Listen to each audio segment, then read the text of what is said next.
Segment 1. The DHS Shutdown and America's Government Soap Opera. Before we even get to the wars overseas, we have to talk about the political rodeo happening at home. The Department of Homeland Security has now been partially shut down for 4 weeks because Congress and the White House are locked in a political staring contest. The president says he won't sign funding bills unless lawmakers pass the Save America Act, which has turned budgeting into the political equivalent of 2 pickup trucks stuck nose to nose on a dirt road, refusing to back up. The awkward part is the timing.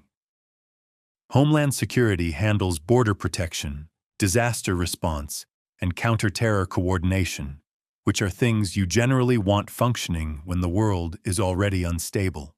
Running that agency during a funding lapse is like trying to keep your farm running while half the barn doors are locked and nobody remembers where the keys are. Underneath the yelling, there's a deeper problem.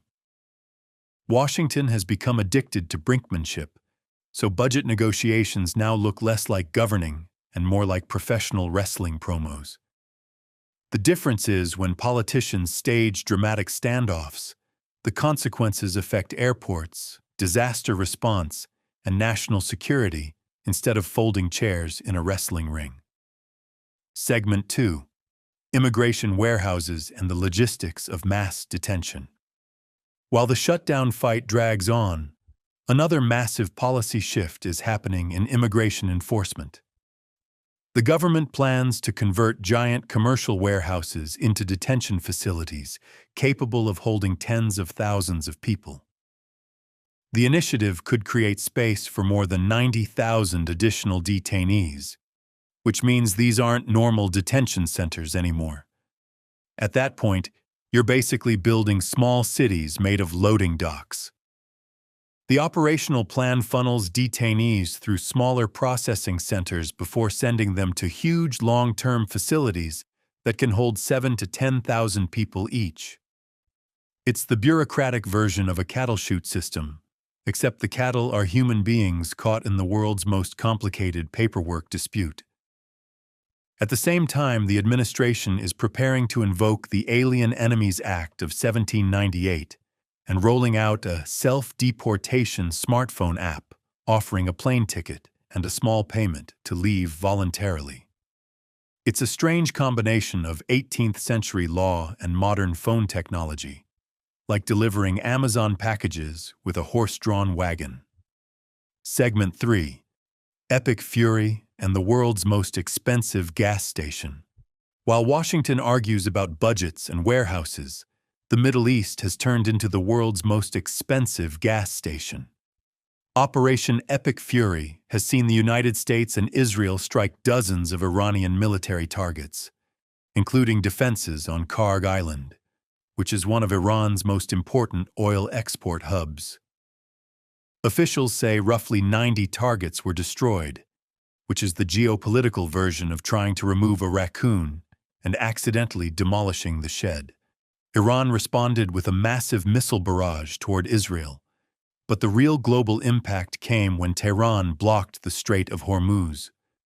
That narrow shipping lane carries a huge portion of the world's oil supply, and blocking it is like parking a tractor sideways across the only road out of town during harvest season.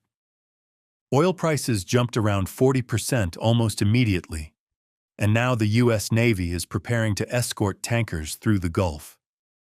That means the world's energy supply has basically turned into a military convoy, and the average driver is noticing the consequences at the gas pump. Segment 4. Lebanon, dust storms, and the Middle East pressure cooker. Wars rarely stay contained, and the ripple effects of the Iran conflict are already spreading. Israeli strikes in Lebanon have killed hundreds of people, including civilians and medical workers, while Hezbollah leaders are calling the conflict an existential battle. When politicians start using phrases like existential battle, diplomacy is usually already on life support. The United Nations Secretary-General flew into Beirut to try calming the situation, while reports suggest back-channel negotiations may eventually take place. Regional tensions are rising as governments argue about responsibility and strategy. And as if the region needed another crisis layered on top, Gaza was hit by a massive orange dust storm while millions of displaced civilians remain in tent camps. Imagine trying to survive a humanitarian disaster while the weather decides to dump the Sahara into your front yard. Segment 5. North Korea fires missiles like it's checking notifications. While the world focuses on the Middle East, North Korea decided this week was the perfect moment to launch about 10 missiles into the sea.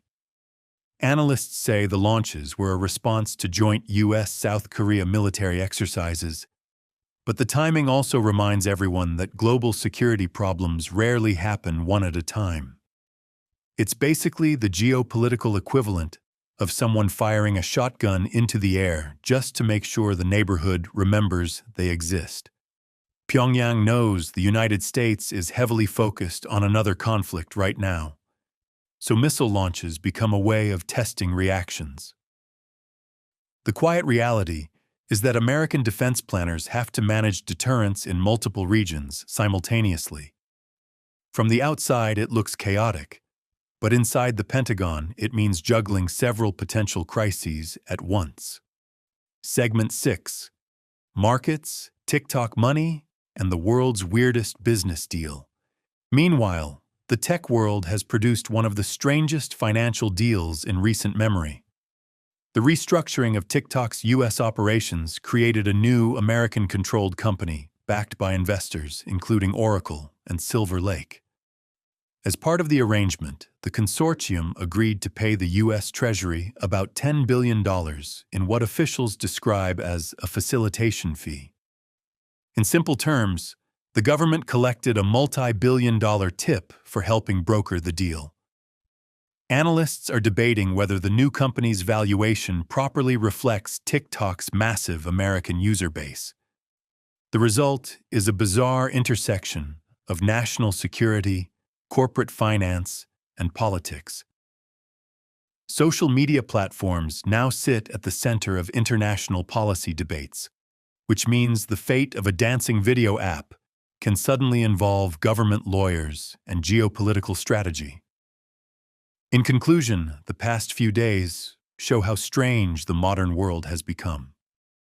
Wars influence oil markets, political gridlock disrupts government agencies, missiles launch in multiple regions, and tech companies somehow end up inside national security negotiations. It's chaotic and unpredictable, but beneath the absurd headlines are real consequences for economies and families around the world. And at this rate, the next global crisis might start with a tweet, a drone, or a guy in Congress refusing to blink first.